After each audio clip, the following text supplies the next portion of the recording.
Buenos días, compañeros, profe. Mi equipo está conformado por Carla y por Héctor y yo, Susana. Y les vamos a hablar en este nuevo podcast de el libro de Will Fowler, que se llama La Guerra de los 3 años, que abarca desde 1857 a 1861. Este está conformado por 6 capítulos y en la introducción nos ayuda a entender cuáles fueron como las principales circunstancias que llevaron tanto a los conservadores como a los liberales a protagonizar las grandes polémicas que sucedieron en este conflicto. El primer capítulo se llama Una sociedad dividida, México antes de 1855. Básicamente, este capítulo nos habla de los antecedentes de los hechos sucedidos antes de que se diera como tal la Guerra de los 3 años. Se comienza hablando del general Miguel María de Echegaray, que en 1858 fusiló a 16 liberales 4 días antes que habían intentado lanzar un pronunciamiento constitucionalista en Jalapa. Y todo esto como que ya era como normal, porque la práctica de fusilar a los militares del bando enemigo pues ya era como de supongo que sí, cosa de todos los días, pero sí fue como de algo normal lo que él había hecho. Lo que a ellos les parecía raro es que como tal Echegaray lo hubiera hecho, ¿saben? Porque él era como un señor muy de familia, muy respetable y todas esas cosas que lo harían como una buena persona. Entonces sí fue como que un impacto para ellos, como fue como de no, o sea, ¿cómo puede ser capaz de hacer algo así, de fusilar a 16 prisioneros? Y, o sea, se les hizo algo extraño. Y que pues más que nada Echegaray estuviera como si nada, o sea, como que su conciencia estaba normal, como si nada hubiera pasado. Entonces fue como que, o sea, se empezaron a hacer esas preguntas de cómo es que se llega a ese punto que una persona puede estar como si nada después de haber fusilado a tantas personas. Y se llega como a esa conclusión de que ya una vez que inició como esta guerra de los 3 años, fue como de, ya muchos mexicanos era como de, ya no hay tiempo, ya no hay espacio para hacer un diálogo con los adversarios, con los enemigos, por así decirlo. Entonces ya lo único que queda es imponer la fuerza y ya. En el caso de Echegaray, él fue como un militar de carrera, fue veterano de la campaña de Texas de 1835 a 1836, de la Guerra de los Pasteles de 1838 y también de la intervención de Estados Unidos, que fue de 1846 a 1848. Durante estos años de lucha por parte de Echegaray, obviamente iba a llegar el momento en el que él iba a arrepentirse de todo lo que había hecho, y dicho y hecho pasó. Él lanzaría el Plan de Ayotla el 20 de diciembre de 1858, en un intento por conciliar a tirios y a troyanos y salvar a la nacionalidad en riesgo de perderse si continúa la guerra civil. La pregunta que se hace aquí es: ¿cuáles fueron las causas de corto y largo plazo detrás de la dramática fractura que sufrió la sociedad mexicana de finales de la década de 1850? Todo esto comienza, es más como un ejemplo que dan en la lectura, que es acerca del militar conservador Manuel Piélago, que es cuando un grupo de personas sacó a Piélago de su cama, todo herido así, y lo arcó. Lo arcó no solamente una vez, sino que lo hicieron 2 veces. Se dice que el cadáver de Piélago quedó colgado desnudo, deshonesto, pues se desabotonaron y se cayeron sus ropas. O sea, fue como una humillación, pues ya básicamente al cadáver de Piélago. Recordemos que durante estos años el que estaba de presidente, si no mal recuerdo y si no mal me equivoco, era presidente interino, era Ignacio Comonfort, que fue de 1855 a 1858. Él lo que quería, bueno, él lo que tenía que lograr era como una fusión entre los partidos y encontrar un justo medio entre lo que exigían los liberales radicales y los conservadores. Porque bueno, para el año de 1857 México ya estaba como que, o sea, estaba muy dividido el país básicamente. También se habla de cómo es que la Constitución de 1857 sería como un punto clave para esta guerra de los 3 años. Por eso es importante saber los orígenes de largo plazo de las divisiones que hubieron y que estuvieron detrás del conflicto y bueno, básicamente también las causas políticas. Partiendo de la consumación de la independencia el 27 de septiembre de 1821, desde ahí como que México tuvo un fracaso constitucional. Lo que hay que destacar es el apoyo otorgado por Gran Bretaña y los Estados Unidos, que inicialmente fue celebrado por la clase política, ya que esto ayudó, bueno, esto sí, como que le abrió paso a México para que figurara como nación independiente y soberana ante el mundo. Y aquí es cuando surgen más y más problemas, que es cuando la clase política mexicana, pues inicialmente estaba dividida en dos logias. Bueno, era una, pero esa logia estaba dividida en dos, que era la logia masónica, que estaba dividida en escoceses y yorquinos. Una más liberal que la otra, obviamente iba a haber choques entre ellos, que iba a dar origen a numerosos pronunciamientos que impidieron que ninguna constitución tuviera tiempo de consolidarse. Y a partir de ahí, entonces, los grandes cambios en México serían para casi siempre el resultado de ciclos de pronunciamiento más que las elecciones como tal. En cuanto a estos pronunciamientos, bueno, como que el que yo sentí que destaca aquí es el pronunciamiento centralista de 1835, el que llevaría a la decisión de abolir la Constitución de 1824 y convocar a un nuevo Congreso Constituyente para que redactara una nueva Constitución liberal, solo que esta vez de índole centralista.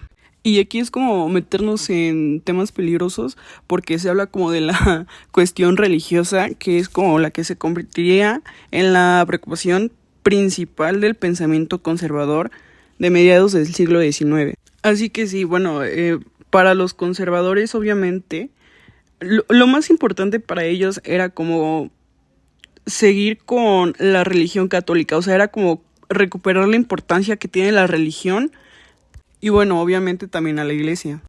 Pero como que ellos mezclaron todo esto, o sea, como que mezclaron la religión y la convirtieron como en un sentido hacia la población, como un sentido de orgullo nacional. Sí, o sea, básicamente el catolicismo y la nacionalidad mexicana, o sea, era como si fueran de la mano, era lo mismo, casi casi. Hablando acerca del Plan de Iguala de 1821, que fue lo que llevó a la consumación de la independencia, este había sido precisamente la de garantizar la religión católica, apostólica romana, pero sin incluir a otras, o sea, era como esa. Así que por esta razón se había afirmado, en todas las constituciones que había tenido el país, o sea, en todas las constituciones que siguieron, era que la religión mexicana era y sería perpetuamente la católica, apostólica romana. Perdón, es que como que se me olvida que al final también tengo que agregarlo apostólica romana. Así que, bueno, sí, también se prohibía, o sea, estaba prohibido el ejercicio de cualquier otra religión que no fuera esa. Y luego como que, no sé, que les dio a los conservadores, de verdad estaban como que, ay, no sé, me dan cosita, pero sus ideales, bueno, sus ideas era que México necesitaba, o sea, lo que México necesitaba por estar bien era una monarquía con un príncipe extranjero en el trono, o sea, no sé de dónde se sacaron ellos, pero bueno, fue como justificar que las costumbres de los mexicanos eran monárquicas. Pero ya como que les quedó como que ese miedito de que hubiera como una...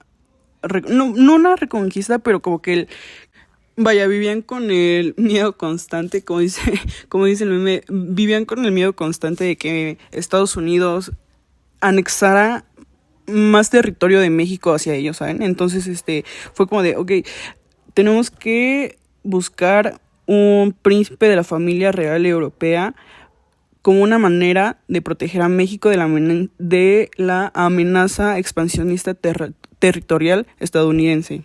Y en contraste, los liberales más radicales llegaron a esta conclusión de que los fracasos que había tenido México en las primeras décadas nacionales fue, aparte de lo de Estados Unidos, se debía a la forma en que había permitido que los legados de la época colonial, como los fueros militares y eclesiásticos, siguieran vigentes. Y eso era como que un obstáculo y como que la llegada de la modernidad del país. Y bueno, esto fue como de los liberales puros, fue como de, ok, lo vamos a tomar como tenemos que exterminar, tenemos que acabar con ellos, tenemos que acabar con ellos, pero con todos los elementos coloniales que habían perdurado, por así decir, que seguían existiendo en el México independiente. Lo que incluía, ojo ahí, porque ahí es cuando empiezan los problemas, lo que incluía condenar los abusos de la iglesia y arremeter contra la influencia que tenía en la sociedad, atacando sus ideas retrógradas y las supersticiones que había de parte de la iglesia. Bueno, también se habla como pues de lo del intento de la educación laica, como también se habla un poco de, bueno, se tocan los liberales moderados que compartían muchas ideas con los liberales puros, pero obviamente también tenían sus diferencias. Y aquí es donde se responde lo que había dicho al inicio, que las divisiones tanto ideológicas como históricas que existían entre puros y moderados fue lo que fracturó la sociedad mexicana en 1857. Bueno, posteriormente se habla de cuando Ignacio Comonfort ya estaba como en el poder, pero ya fue como que le dejaron la chamba más pesada a Comonfort. O sea, fue lo que transformaría la impaciencia y ya como que todos los odios acumulados luego de 3 décadas de fracasos constitucionales, con lo que fue la pérdida de la mitad del territorio del país con la guerra contra Estados Unidos, en una disposición despiadada por parte de liberales y conservadores de aniquilarse mutuamente en los campos de batalla en la Guerra de 3 años. Y el segundo capítulo se llama El vino de Ignacio Comonfort, un gobierno al borde del precipicio, que va de 1855 a 1857. Este capítulo básicamente ya es cuando ya comienza el verdadero problema de la guerra de reforma, que es cuando se implementa una serie de leyes reformistas y la reacción particularmente beligerante y también intransigente con que fueron acogidas por parte del clero. O sea, de verdad la tomaron muy mal. Fue como de, pensaban que todas las reformas que estaban haciendo eran en contra de ellos. Y, o sea, no como tal, pero sí eran como que iban a salir afectados, pero también de alguna manera iban a salir beneficiados de estas. Que bueno, el clero consideró que se trataba de un ataque claro y directo contra la religión. Obviamente esto trajo como consecuencia que se popularizara y se expandiera la idea de que tenían que desobedecer al Estado como para salvar a la iglesia y salvar a la religión, porque, o sea, todo esto que pasó en México también llegó a Roma, o sea, también llegó a oídos del Papa Pío noveno, me parece, sí, noveno. Pero sí, bueno, básicamente en este punto ya era como que ya estaban decididos a crear una nación moderna y democrática, pero eso sí, le tenían que restar poder e influencia a la iglesia, pero también al ejército. Lo que sí es que muchos liberales radicales se sintieron traicionados por parte de Comonfort al ver que pues no había puesto como sus límites y reparos sí, a la reforma una vez que reemplazó a Álvarez como presidente pues en 1855, que además Comonfort se mostró públicamente poco partidario de la nueva constitución. Obviamente, pues ya, como decía, los liberales se sintieron traicionados, fue como una puñalada por detrás para ellos y obviamente se iban a oponer a estas leyes que consideraban absolutamente necesarias para poder crear instituciones que dieran supremacía al poder civil, que obviamente, bueno, ellos sentían que subordinaban, al ejército y a la iglesia y fincaran una sociedad en la que todos los ciudadanos estuvieran como sujetos a las mismas leyes. Obviamente que los conservadores pues no iban a estar o no iban a cooperar con las reformas, iban a hacer como pues ya todo lo posible o todo lo que estuviera en sus manos para impedir que éstas se aprobaran y se llevaran a cabo. Así que el único remedio que les quedaba a los liberales era pues ya sacarlos de en medio, pero ya por la fuerza.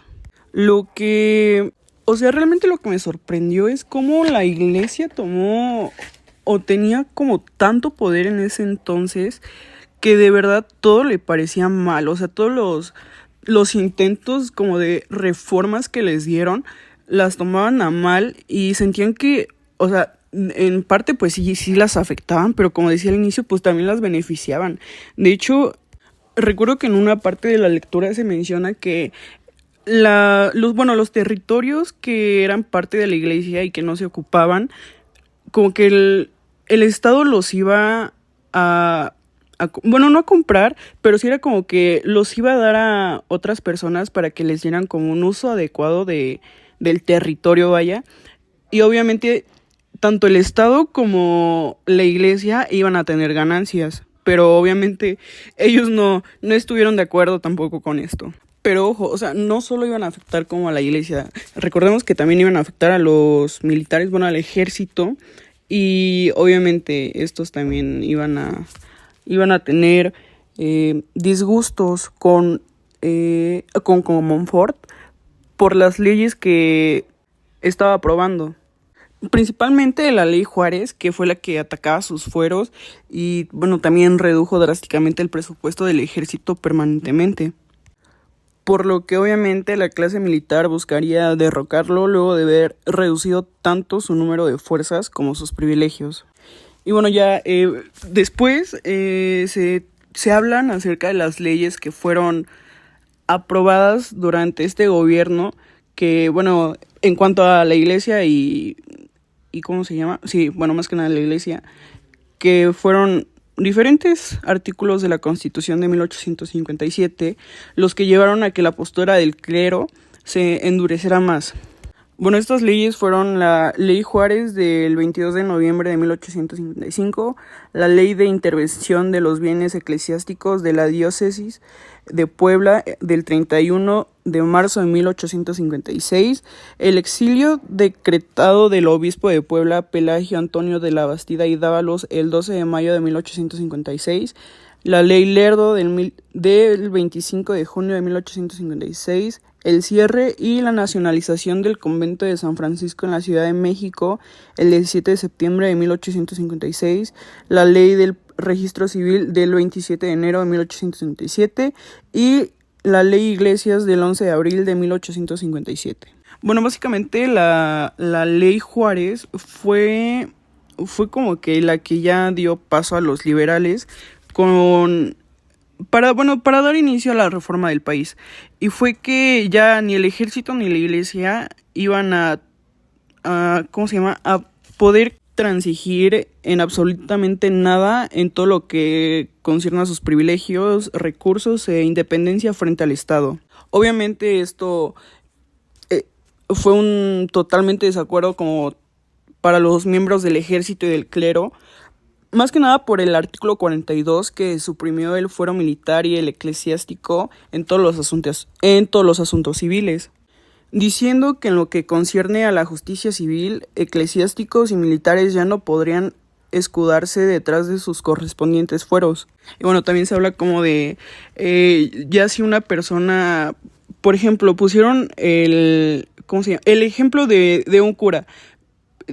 pusieron que si un cura robaba como un tendedero, él podía, a partir de ahí, o sea, ya después de esta ley, él podía escoger si sería juzgado por un juez civil, como cualquier otro mexicano, o, o básicamente por los miembros del clero.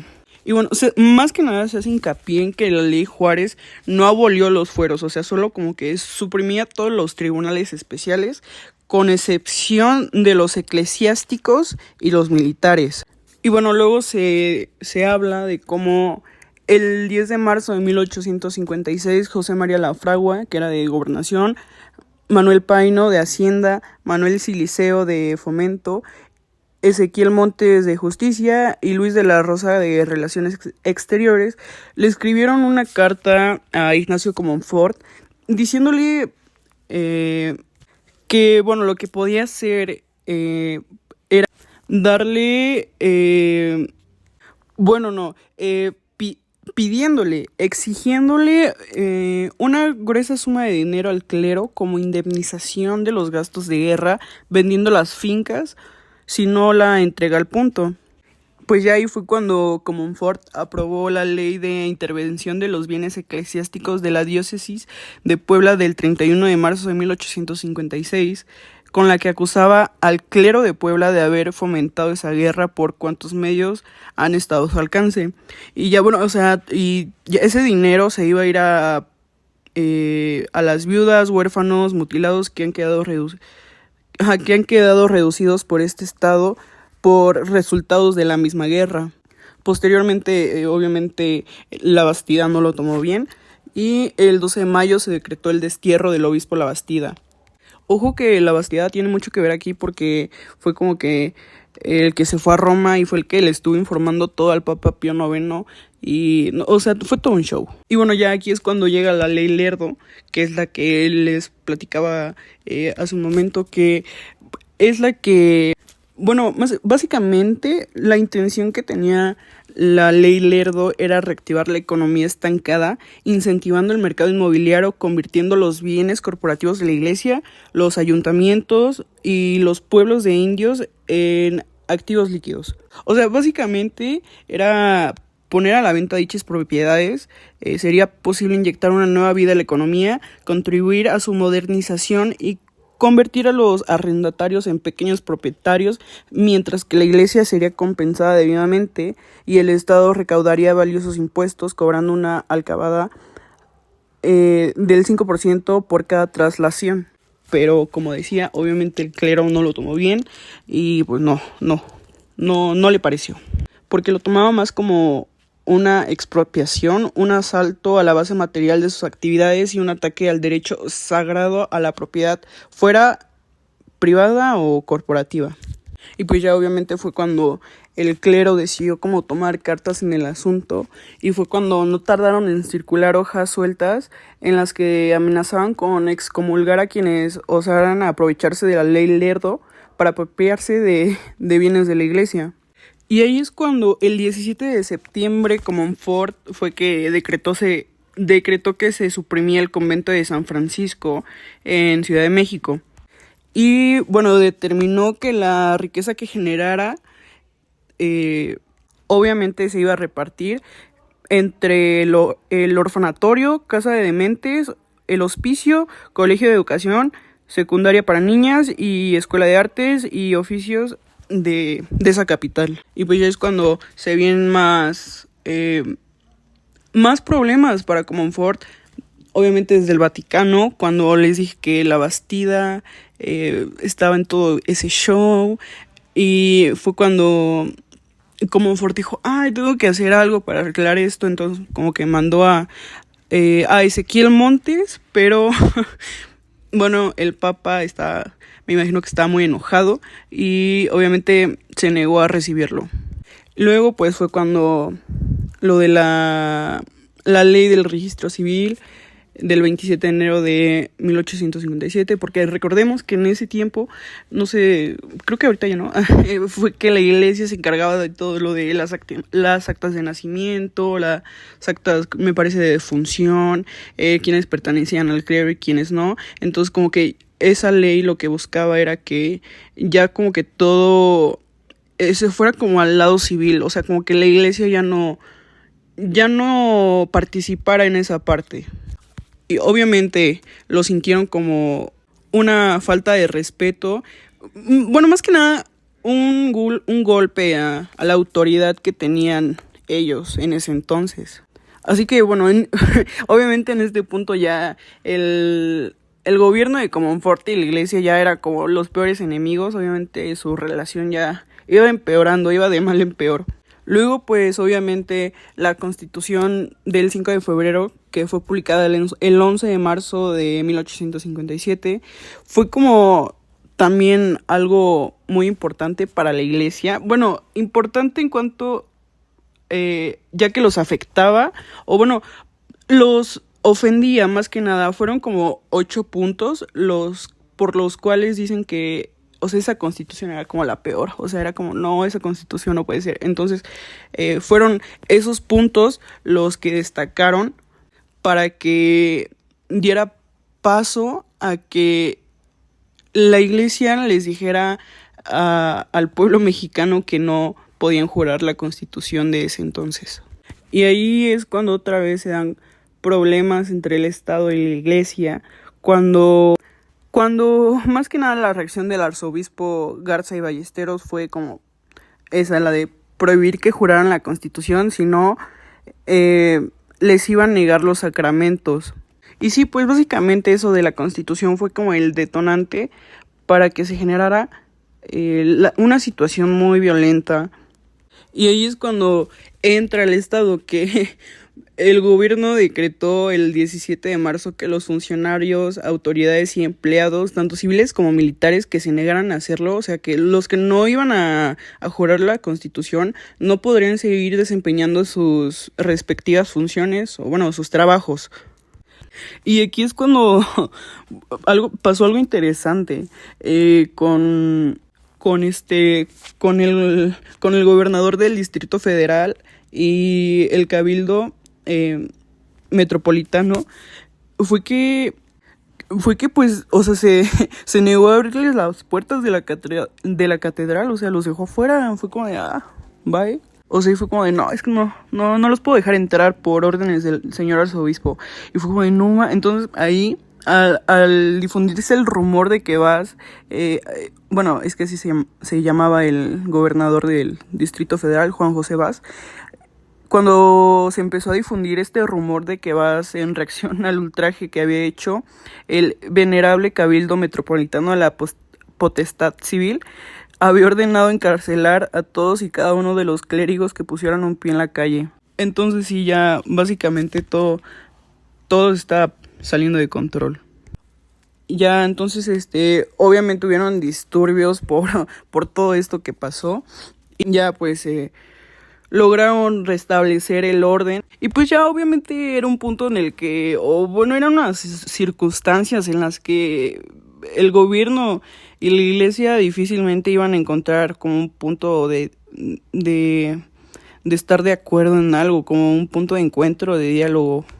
Y bueno, pues ya básicamente para terminar el capítulo 2, bueno, se podría decir que, pues no, este conflicto entre la iglesia y, ¿cómo se llama?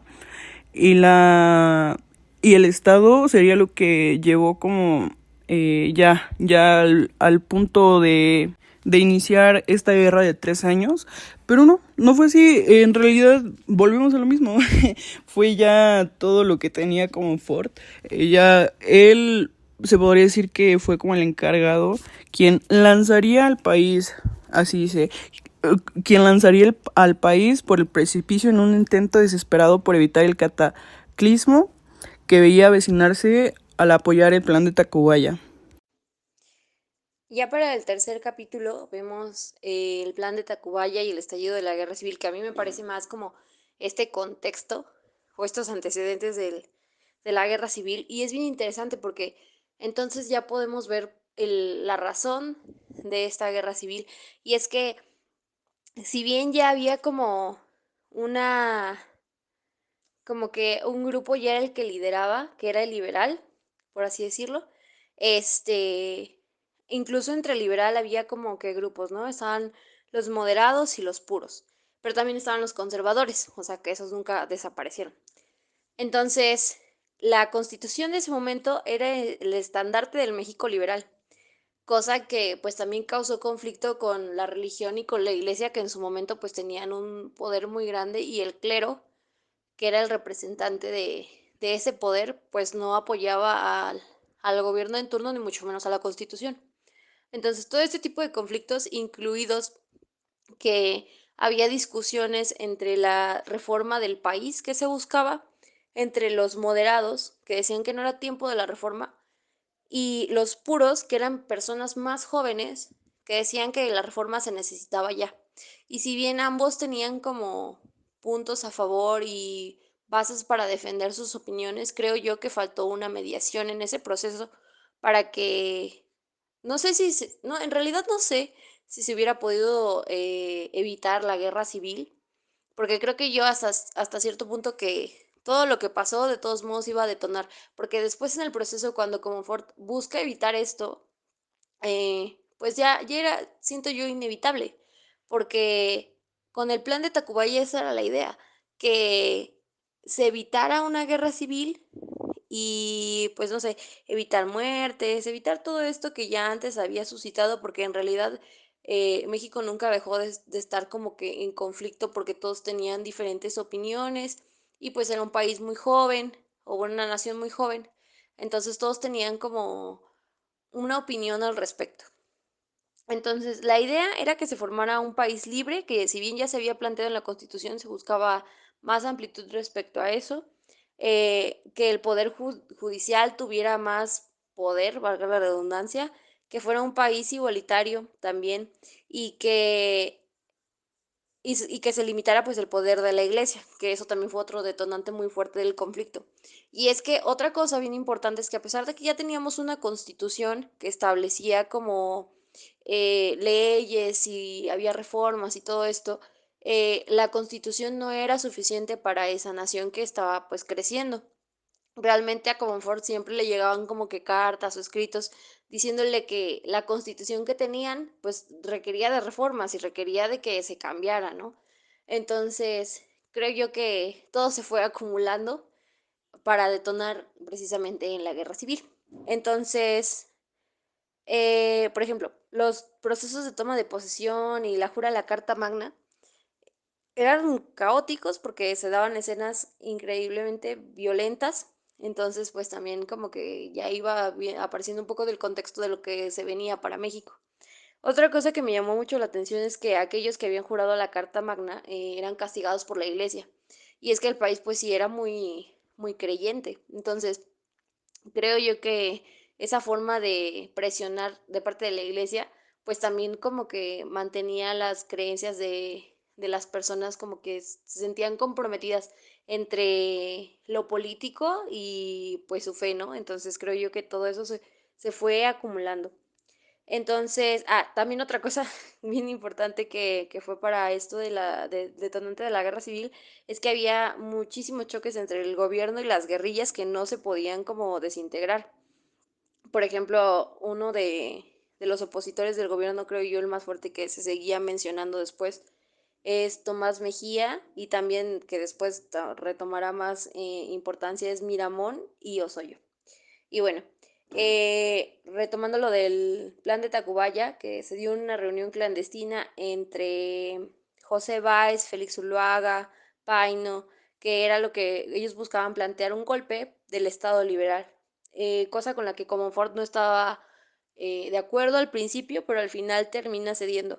Y bien curioso que todos estos personajes, cuando se sentían como que eran amigos y así, se hacían compadres y eso sentía que aseguraba lealtad, ¿no? Y pues no pasó, porque Comonfort y Zuluaga eran pues precisamente compadres y luego resultó que Zuluaga le comió el mandado a Comonfort. Pero bueno, eh, en este proceso del plan de Tacubaya se busca el apoyo de los gobernadores de la República. No se da con todos, algunos aceptan, otros se niegan, otros simplemente no mencionan nada, pero uno de ellos muestra una carta que me parece que Paino fue quien la mandó, y es ahí donde inicia todo este problema porque todos empiezan a decir que pues se está conspirando y bla, bla, bla, bla. Y pues ahí es ahí cuando Zuluaga aprovecha el momento y destituyen, o bueno, quitan a Comonfort y Zuluaga sube al poder. Entonces, y otra cosa bien importante, que yo no sé si Comonfort era muy listo y dijo, de aquí soy, antes de que se destituya de su puesto o lo quiten de su puesto, libera a Benito Juárez el 11 de enero, cosa que sería una traba muy, muy grande para Zuluaga y que no permitiría que su gobierno pues fluyera. Ya de por sí había un montón de problemas, entonces ahora agréguenle a Benito Juárez. Y bueno, ya para el siguiente capítulo es donde nos explica un poco más del movimiento de Juárez y del proceso de Zuluaga de lidiar con todos estos problemas que ya tenía el país y pues es el primer año de guerra. Entonces ya vemos como a estos grupos militares, a, a Zuluaga que al principio era liberal moderado y después termina siendo conservador. Entonces ahí ya es todo un caos porque pues claramente lo ven como un traidor, hay gente que no lo apoya, hay gente que sí. Y restablece fueros eclesiásticos y militares y apoya el clero mexicano. Yo siento que hasta eso estuvo bien porque le da hasta cierta estabilidad al país y se quita un poco un peso de la iglesia, o un poco. Pero de eso no quita como que las guerrillas que ya existen. Y algo que también me llama mucho la atención es que se menciona que hubo muchos alzamientos indígenas y que creo yo que este sector social en ese contexto fue como menospreciado porque muchos indígenas fueron quienes apoyaban causas distintas y eran los que salían a pelear y hubo muchas muertes de muchas personas. Entonces yo creo que en la historia se menosprecian a todas estas personas que fueron las que le dan valor a todas estas guerras, porque sacrifican muchas cosas. Hay una parte en la que mencionan que un general prometió pagar un peso por cada día que formaran parte de su ejército y que al final terminó pagando 48 pesos a cada hombre que lo acompañó. Sin embargo, creo yo que la influencia de estos personajes eh, les daba como que un sentido a cada una de estas personas que luchaba con ellos. Y creo yo que son muy menospreciados en este proceso porque sin todas estas personas, sin todos estos hombres que se aliaron a esos movimientos, pues nada de todo lo que pasó hubiera podido ocurrir, porque si bien había muchos líderes destacados y todo lo demás, si bien estaba Benito Juárez, que también tenía un grupo de estudiosos que creo yo que le ayudaron con esta idea de que él tenía que, la ley era lo más relevante, el aspecto que había que tratarse, y pues bien interesante porque ya veníamos viendo las reformas de la Constitución. Entonces ya con todos estos pensamientos liberales y ya con todo esto de la forma de pensar de Benito Juárez, y de las personas, de las personas que tenía a su alrededor, pues ya se puede ir viendo la transformación o en lo que se puede llegar a convertir la nación, porque para ese momento todos estaban en conflicto, tenían muchos conflictos de intereses. Juárez inició un movimiento, de un lado tenemos a Juárez iniciando su movimiento y tenía al poder de tropas conservadoras y por otro lado tenemos a Zuluaga, que antes era liberal moderado, pero luego ya era conservador y también estaba luchando en contra de Juárez y bueno, un sinfín de cosas. Y luego vemos aparecer a otros personajes como Degollado, que era jefe de guerra, que también me parece estaba del lado de los conservadores, espero no equivocarme. Y luego tenemos también a Miramón, que a pesar de no ser tener tanta experiencia en la guerra, bueno, no, sí, mentira, mentira, tenía experiencia en la guerra al igual que Degollado, pero, o sea, vemos como estos conflictos de intereses son los que van detonando estas guerras tan intensas al interior del país. Muy buenas tardes, me presento, soy Héctor García y yo voy a hablar sobre los últimos dos capítulos de este archivo. El quinto episodio de este archivo se llama Un vasto teatro de escenas sangrientas y de horror, el cual principalmente relata lo que sucedió en el año de 1859. Igual para no hacer muy larga esta plática, voy a tratar de destacar algunos hechos importantes. Bueno, para el autor 1859 fue el año más violento en la guerra, en el que hubo mucha sangre derramada, así que sin más. Y bueno, uno de los hechos importantes de este año fue lo que sucedió en la batalla de Tacubaya, sucedida el 10 de abril de 1859, en la cual tanto liberales como conservadores se enfrentaron. Y bueno, un dato curioso, quitando aparte esta batalla, perdón, se dice que tanto el ejército liberal como conservador no tenían suficiente equipo médico, así que varios jóvenes estudiantes se presentaron como voluntarios para ayudar en los primeros auxilios. Bueno, ya retomando la batalla, las fuerzas conservadoras al mando de Miguel Miramón fueron superiores a los liberales, que estaban dirigidos por Santos de Gollado, y pues este último, al verse ya superado, ordenó la retirada. Así que pues Miguel Miramón eh, ordenó a varios de sus generales que hicieran prisioneros a varios liberales y los ejecutaran. Entre, entre los nombres a destacar yo menciono primero a Marcial Lascano, quien en su camino a ser ejecutado fue insultado por los conservadores y este les contestó de una manera sarcástica diciendo: hay cobardía y bajeza en insultar a un muerto. Y después de eso, al minuto fue abatido por las balas. Otros nombres importantes a destacar que fueron ejecutados ese día en Tacubaya fueron los coroneles Gerardo Villagrán, José Arteaga, el capitán José López y el teniente Ignacio Sierra. Bueno, continuando con lo que fue el año de 1859, hay que mencionar que tanto grupos liberales como conservadores siempre buscaron el apoyo extranjero para poder financiar esta guerra, llegando a realizar algunos tratados polémicos para lograr la victoria. El primer tratado que surgió fue el Tratado de Mon Almonte, sucedido el 26 de septiembre de 1859.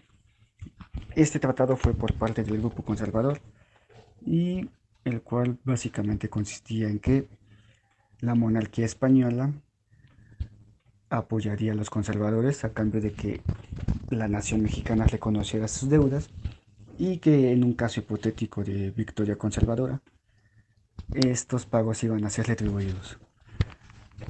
Así que España empezó a mandar navíos, barcos principalmente, y solo esperaba que el grupo conservador fuera victorioso. Pero por razones más que obvias, el tratado nunca entró en vigor. Y bueno, del lado de los liberales está el polémico Tratado de Maclean Ocampo, el cual muchos dicen que fue la principal mancha de Juárez en su gobierno, y el cual consistía básicamente en darle el tránsito libre a los ciudadanos de los Estados Unidos desde el puerto de Veracruz hasta el istmo de Tehuantepec.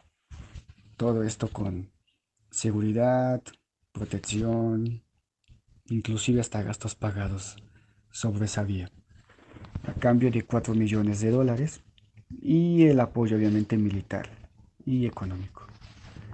Igual que el tratado de Mon Almonte, este tratado tampoco se llevó a cabo.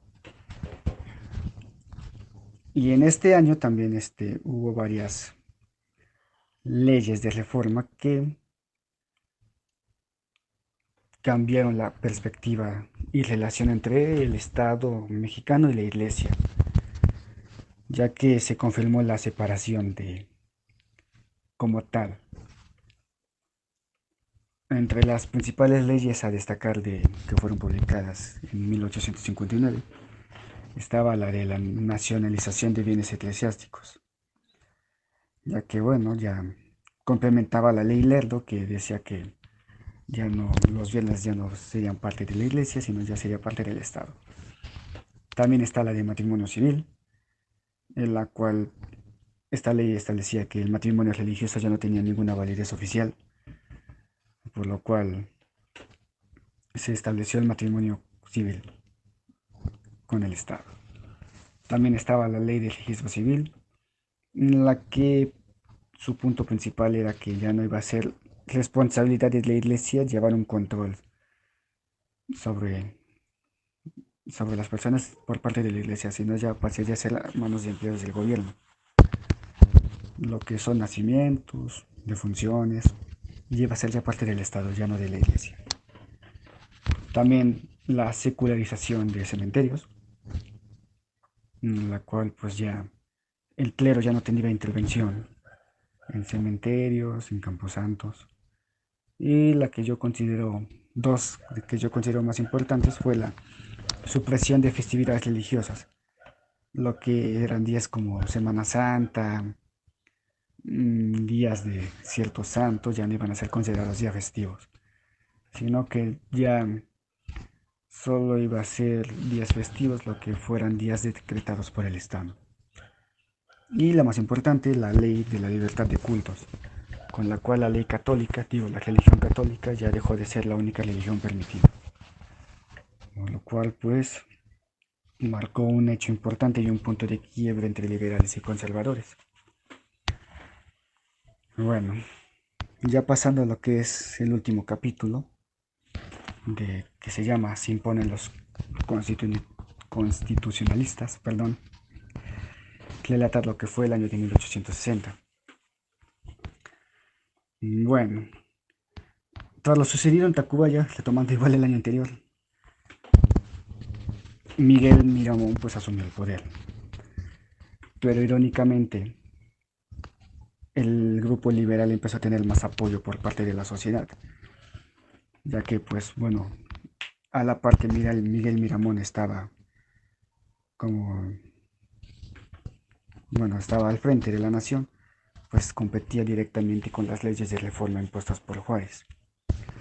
Y bueno, pues Miguel Miramón, al no ser una persona con muchos ideales, que no era un ideólogo como tal, no fue capaz de hacer un plan, un programa de gobierno que pudiera competir contra las leyes de reforma. Igualmente no tenía mucho apoyo económico por parte del extranjero. Aquí el autor destaca que el hecho de que los liberales contaran con las aduanas de Veracruz y de Tampico permitió al grupo liberal que tuviera mejores recursos con respecto a los conservadores. Y bueno, obviamente en el plano militar, los Estados Unidos siempre apoyaron al grupo liberal, lo cual pues también fue mucho más importante. Ya retomando el año de 1860, a mí me gustaría destacar el hecho de que, o también al autor lo destaca, que fue la terquedad o inflexibilidad de Benito Juárez para negociar un acuerdo de paz, ya que en sus ideales él tenía que ganar la guerra bien y tampoco no iba a permitir que otro grupo político asumiera el poder en vez de él. Inclusive cuando Miguel Miramón falló por segunda vez tomar Veracruz en marzo de 1860, este le ofreció un tratado de paz a Benito Juárez, el cual rechazó, por lo cual pues la guerra siguió continuando en la misma escala de ser sangrienta. Bueno, aquí yo destaco por último, bueno, tampoco tan último, el hecho de lo que sucedió ya a finales de 1860, que fueron dos hechos importantes. El primero, que yo destaco aquí, fue la toma de Guadalajara, la conquista de Guadalajara. El 3 de noviembre de 1860 a manos del general liberal Ignacio Zaragoza. Esto permitió que los liberales empezaran a ganar territorio para que pudieran dirigirse hacia la capital mexicana. Bueno, Miguel Miramón, al enterarse de esto, pues trató de organizar un ejército para defenderse, para dar frente, y salió de la Ciudad de México, pero mientras salía siempre fue acosado, seguido por guerrilleros liberales. Mientras tanto que tras lo sucedido en Guadalajara, ya el general González Ortega ya tenía más de 20,000 hombres en su ejército liberal. Y pues aquí surgió la batalla batalla final, por así decirlo, de la Guerra de Reforma, que sucedió en Calpulalpa, perdón, el 21 de diciembre de 1860. Bueno, primero se intentó un arreglo de paz, un cese a la intervención, pero como no se llegó a un acuerdo, pues se prepararon para la batalla. Bueno, ya en esa batalla, para no hacer igual el cuento más largo, los liberales triunfaron sobre los conservadores. Miguel Miramón escapó. Bueno, escapó primero a la Ciudad de México, tratando de buscar apoyo, pero rápidamente su apoyo se fue, se desertaron y tras eso huyó primero a Veracruz y después a Cuba. Ya Miguel Miramón sería importante, pero ya hasta la época de Maximiliano, entre comillas. ¿Esto qué generó en la Guerra de Reforma? Que bueno, esta batalla generó el fin, como tal, de la guerra, causó la desintegración del ejército conservador. 4 días después, el 25 de diciembre de 1860, González Ortega hizo su entrada triunfal a la Ciudad de México. Así que pues con esto oficialmente ya el triunfo era liberal. Y ya el 5 de enero de 1861, finalmente Benito Juárez llegó a la Ciudad de México.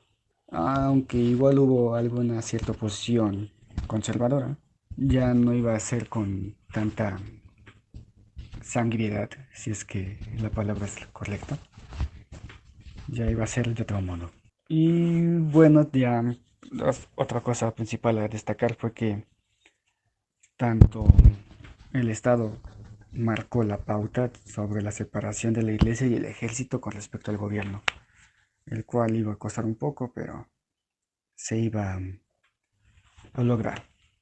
Y bueno, ya a modo de conclusión de mi parte, yo destaco otros puntos que da el autor sobre esta guerra, sobre el nivel de violencia al que llegó, principalmente ese, ya que pues bueno, a la par de la guerra varias personas, varios grupos guerrilleros aprovecharon para hacer saqueos, hacer ajustes de cuentas, hacer guerras de castas, discriminación, e inclusive llegó al punto en el que varias familias se dividieron por esta causa, en el que se sorprendió, como lo dije en un principio, que se sorprendió de ver cómo tanto mexicano se mataba entre sí por una causa que yo considero, no sé si en su momento fue la correcta hacerla.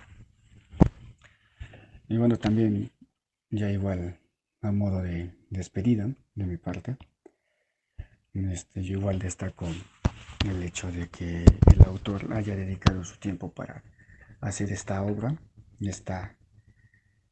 este archivo, ya que esta guerra de reforma para los mexicanos siento yo que, y también el autor siente de ese modo, que fue muy descuidada, fue muy olvidada, sobre todo por lo que sucedió con la segunda intervención francesa.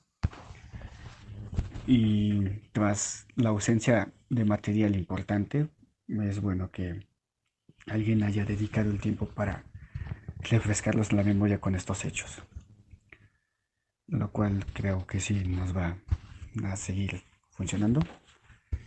Ya yo de mi parte eso ya es todo. Muchas gracias.